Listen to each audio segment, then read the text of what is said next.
Hi everyone, this is Dr. Krishnan.K, and today we'll be continuing with the last class that was the anatomy of eyeball part 1, and today we'll be continuing with the same topic of the second layer of eyeball, that is the middle cord of the eyeball.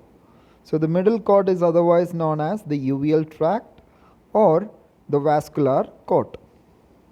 So the vascular cord is composed of three parts, that is namely the choroid, ciliary body and the iris that we have discussed in the previous class.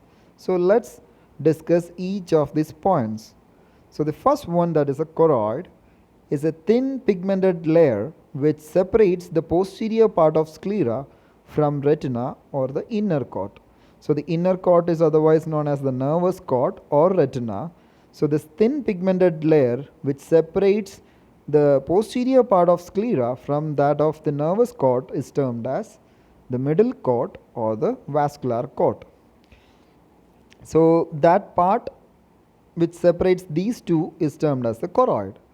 So anteriorly the choroid ends at the ora serrata by merging with the ciliary body, and posteriorly it is perforated by the optic nerve, and the outer surface is separated from the sclera by a suprachoroidal lamina, and the inner surface is firmly adherent or attached to the retina. So here you can see the picture where this pink color area represents the middle cord, which is composed of the choroid, the ciliary body and the iris. So once again I will repeat: the choroid which extends till the ciliary body, then the ciliary body here, then the iris which extends further. So these are the three parts of the middle cord or the vascular cord. So first we have discussed about the choroid, which was a thin pigmented layer which separates the outer covering, that is the sclera, from the inner covering, that is the retina.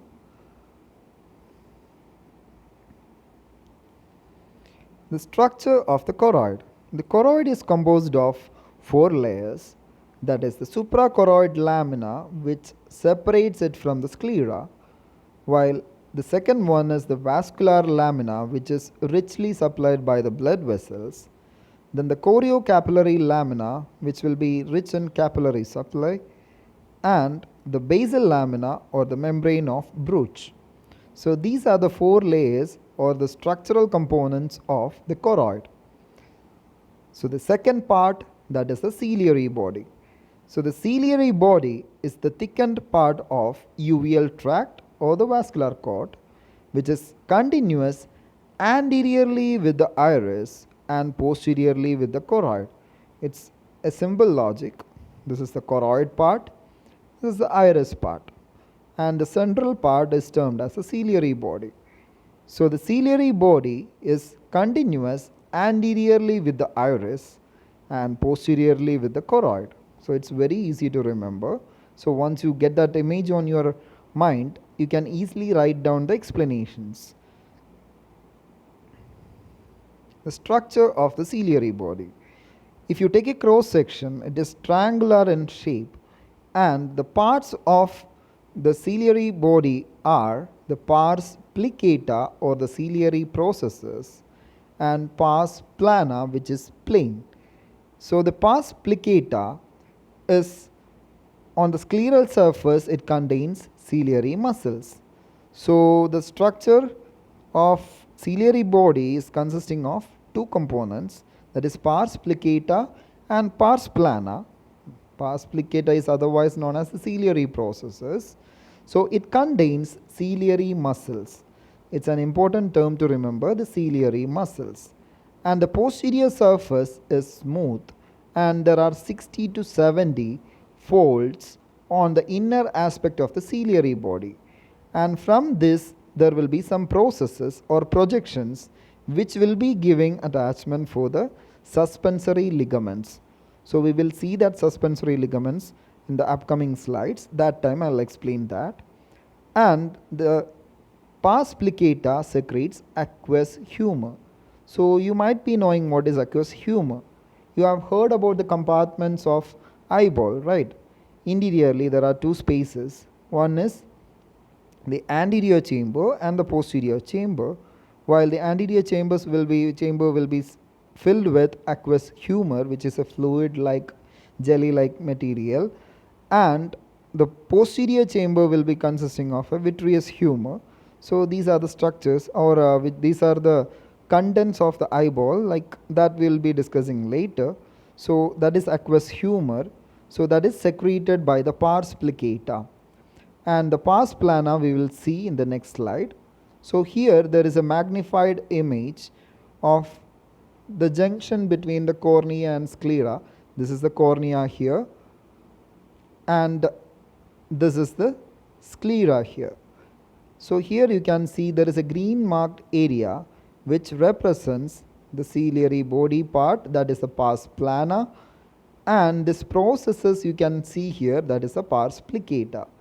And the blue colored lines are nothing but the suspensory ligaments which connects the ciliary processes with the lens, and they have some function that we'll be discussing later.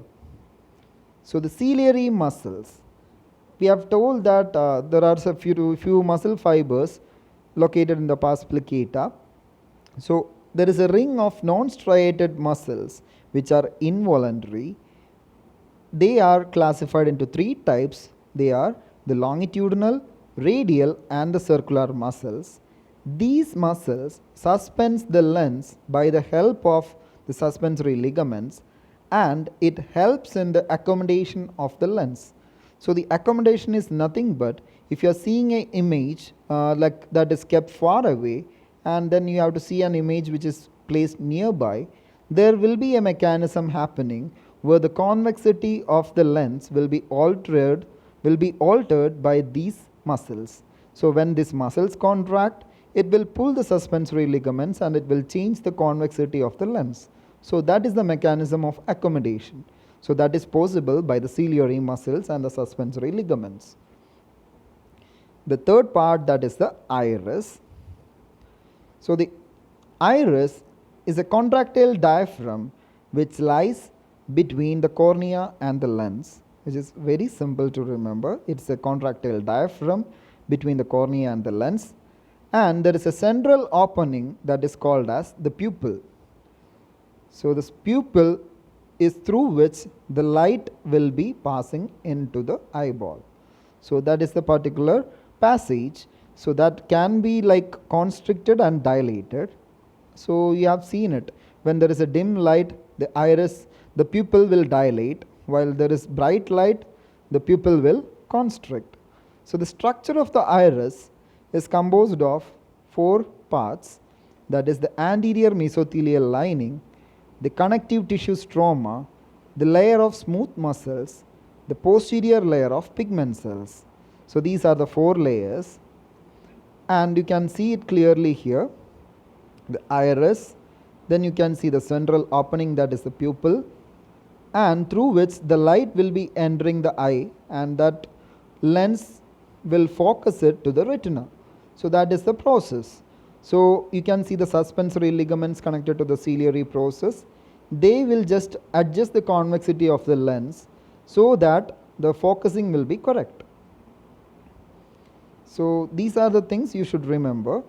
And adding up to that, the layer of smooth muscles in the iris is composed of two kinds of muscles, the constrictor pupillae and the dilator pupillae. The constrictor pupillae is circular fibers which are having parasympathetic supply, and the action is obviously the constriction of the pupil. So once the pupil is constricted, it will allow less light to pass through it, and that happens during a bright day. While the dilator pupillae is having the radial fibers which is having sympathetic supply, and it helps in the dilatation of the pupil. So that happens when there is dim light or night time. So that time more light has to enter the eyeball. So that is possible by the dilatation of the pupil. So these are the things you should remember regarding the middle court or the uveal tract. So the three parts, the choroid, then the ciliary body, and the iris. Thank you.